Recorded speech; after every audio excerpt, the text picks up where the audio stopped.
الحمد لله رب العالمين والعاقبة للمتقين والصلاة والسلام على سيد الأنبياء والمرسلين وعلى آله وأصحابه ومن تبعهم بإحسان إلى يوم الدين.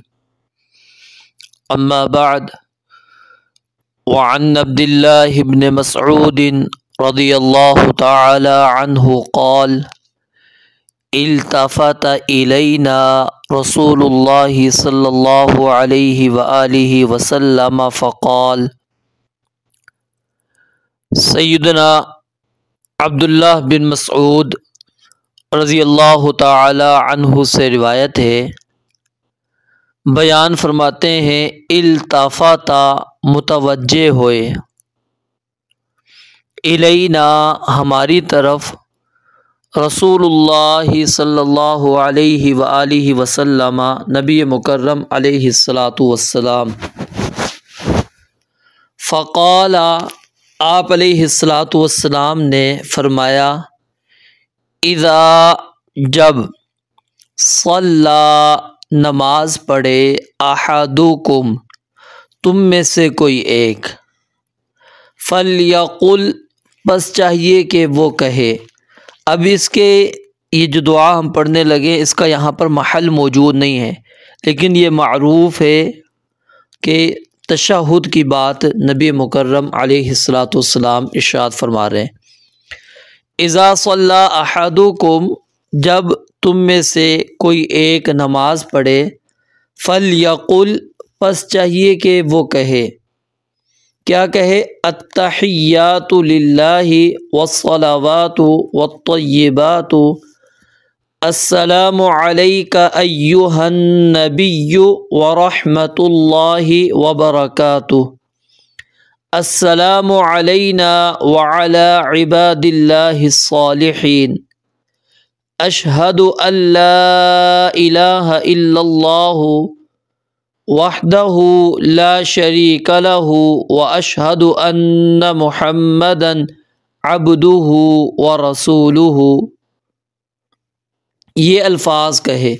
اور بعض نسخوں کے اندر جو ہے وہ کیا ہے، صرف اتنے الفاظ بھی موجود ہیں، اشہد ان لا الہ الا اللہ واشہد ان محمدا عبدہ ورسولہ بھی۔ تو نبی مکرم علیہ الصلاۃ والسلام نے فرمایا کہ جب بھی تم میں سے کوئی ایک نماز پڑھے اور تشہد میں ہو تو تشہد کے اندر یہ بات کہے، کیا کہے؟ التحیات۔ اب یہاں پر ہم ذرا غور سے اس کا ترجمہ پڑھیں گے، کیونکہ نماز کے اندر پڑھے جانے والی جو دعائیں ہیں ان کا جب تک ہمیں صحیح معنی اور مفہوم سمجھ میں نہیں آئے گا تو ہمیں نماز کے اندر بھی لذت نہیں آئے گی۔ یہ التحیات، یہ تحیتن کی جمع ہے، تحیتن کی جمع ہے، اور اس کے مختلف معانی آتے ہیں۔ اس کا معنی بادشاہی بھی آتا ہے، بقا دوام یہ بھی آتا ہے، زندگی، اسی طرح عظمت بزرگی، پھر اسی طرح تمام آداب و تسلیمات، تمام قولی عبادات، یعنی التحیات اصل میں ان الفاظ کو کہا جاتا ہے کہ جن کے ذریعے سے لوگ ایک دوسرے کے لیے نیک جذبات کا اظہار کرتے ہیں۔ اسلام نے اس مقصد کے لیے ہمیں السلام علیکم ورحمۃ اللہ کے الفاظ دیے ہیں۔ تو اللہ رب العالمین کے لیے تحیات سے مراد کیا ہیں؟ وہ عبادتیں ہیں جن کا تعلق زبان سے ہے، مثلا اللہ تعالیٰ کی تعریف، اللہ تعالیٰ کا شکر ادا کرنا، اللہ تعالیٰ کا ذکر کرنا، دعا کرنا، اللہ تعالیٰ کی قسم کھانا، اور اس کے علاوہ دیگر امور جو زبانی ہے۔ التحیات، تو اس لیے اس کا ایک ترجمہ کیا کیا جاتا ہے؟ قولی عبادات۔ التحیات سے مراد کیا ہو جائیں گی؟ قولی عبادات۔ التحیات للہ، تمام قولی عبادات اللہ تعالیٰ کے لیے ہے۔ لام جو ہے للہ کے اندر لام، یہ اختصاص کا بھی ہے، ٹھیک ہے، خاص اللہ رب العالمین کے لیے، اور دوسرا یہ استحقاق کا بھی ہے کہ حق صرف قولی عبادات کا اگر ہے تو وہ اللہ تعالیٰ کے لیے ہے۔ دوبارہ دیکھیں، التحیات للہ، تمام قولی عبادات، تمام قولی عبادات کس کے لیے ہیں؟ للہ، اللہ تعالیٰ کے لیے، یعنی اللہ تعالیٰ کے لیے ہی خاص ہے، اللہ تعالیٰ کے علاوہ کسی اور کے لیے نہیں، یا پھر مستحق ہی صرف اللہ رب العالمین کی ذات ہے کہ جتنی بھی ہم زبان سے اگر تعریف کریں تو اللہ تعالیٰ کی شکر ادا کریں، اللہ تعالیٰ کا ذکر کریں، اللہ تعالیٰ کا دعا کریں، اللہ تعالیٰ سے کریں، قسم کھائیں اللہ تعالیٰ کی، یعنی جتنی بھی قولی عبادات ہیں وہ کس کے لیے ہیں؟ للہ، اللہ تعالیٰ کے لیے ہے۔ والصلوات، اب یہ والصلوات یہ بھی کیا ہے؟ جمع ہے صلاتن کی، تو صلاتن کا لغوی معنی تو ہوتا ہے دعا، ٹھیک ہے؟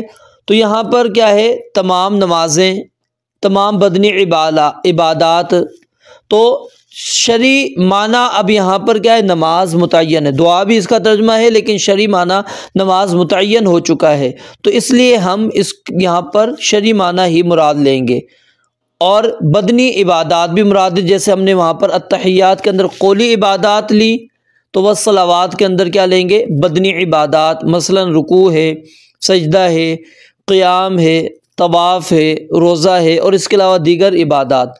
تو والصلوات، تو اس کے اوپر یہ جو ہم پیش پڑھ رہے ہیں یہ مبتدا کی وجہ سے یہاں پر بھی یعنی والصلوات للہ آگے محذوف ہے، ٹھیک ہے؟ واو، یہ جو واو عطف کا آیا نا، یہ التحیات پر عطف نہیں ہے، یہ پورے جملے پر عطف ہے، یاد رکھیں، التحیات للہ، اس پورے جملے پر اس کا عطف ہے۔ تو اسی طرح والطیبات کے بھی الفاظ ہیں۔ والصلوات، اور تمام بدنی عبادات کس کے لیے ہیں؟ للہ، اللہ تعالیٰ کے لیے ہیں۔ والطیبات، اور طیبات یہ طیبتن کی جمع ہے، ٹھیک ہے؟ تو اس سے مراد کیا ہے؟ پاکیزہ اعمال، پاک چیزیں، ٹھیک ہے؟ پھر تیسرا جو ہے اوپر ہم نے کیا ہے؟ قولی عبادت پڑھا، پھر فعلی عبادت بدنی عبادت پڑھی، اور تیسری کیا ہے؟ مالی عبادت آئے گی۔ پھر یہ اس سے مراد کیا ہے؟ مالی عبادات، مثلا زکوٰۃ، صدقہ، خیرات، نذر و نیاز وغیرہ، تو یہ ساری کی ساری کس کے لیے ہیں؟ للہ، اللہ تعالیٰ کے لیے۔ دوبارہ دیکھیں، التحیات، ہر قسم کی، التحیات ہر قسم کی قولی عبادات للہ، اللہ تعالیٰ کے لیے ہے۔ والصلوات، اور ہر طرح کی فعلی عبادات، ہر طرح کی فعلی عبادات للہ، اللہ تعالیٰ کے لیے، یعنی یہ محذوف ہے یہاں پر۔ والطیبات، اور ہر طرح کی کیا ہے؟ مالی عبادت، مالی عبادتیں للہ، اللہ تعالیٰ کے لیے، یہاں پر بھی کیا ہے؟ ہم محذوف نکالیں گے۔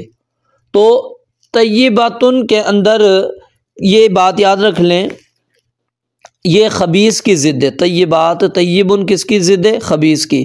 تو ہر وہ چیز بھی مراد ہے یہاں پر جو نہ طیب ہے اور نہ خبیث ہے، ٹھیک ہے؟ کیونکہ طیب کا اطلاق بے شمار چیزوں پر ہوتا ہے، جیسے اوصاف، یعنی طیب اور پاکیزہ صفات اللہ تعالیٰ ہی کے لیے ہے، جیسے ان اللہ طیب لا یقبل الا طیبا، یا افعال بھی مراد ہو سکتے ہیں کہ تمام طیب افعال کس کے لیے ہیں؟ اللہ رب العالمین کے لیے ہیں، یا مراد طیب عمل بھی ہے کہ پاکیزہ اعمال صرف اللہ رب العالمین کے لیے ہیں، یعنی اللہ کے حضور وہ پاکیزہ عمل ہی پیش ہوتے ہیں۔ تو یہ ایک عام مفہوم بھی آپ کو میں نے سمجھا دیا، اور جو ایک عام ترجمہ چلتا ہے وہ بھی آپ کو میں نے سمجھا دیا کہ التحیات سے مراد کیا ہو جائیں گی؟ قولی عبادات، اور صلوات سے مراد فعلی بدنی عبادات، اور الطیبات سے مراد کیا ہے؟ مالی عبادات۔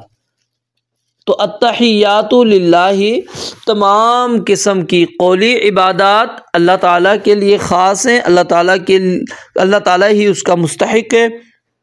والصلوات، اور تمام بدنی عبادات، والطیبات، اور تمام مالی عبادات۔ السلام، سلامتی ہو، علیکا، تجھ پر، علیکا، تجھ پر، ایھا النبی، اے نبی مکرم صلی اللہ علیہ وآلہ وسلم، ورحمت اللہ، اور اللہ تعالیٰ کی رحمت،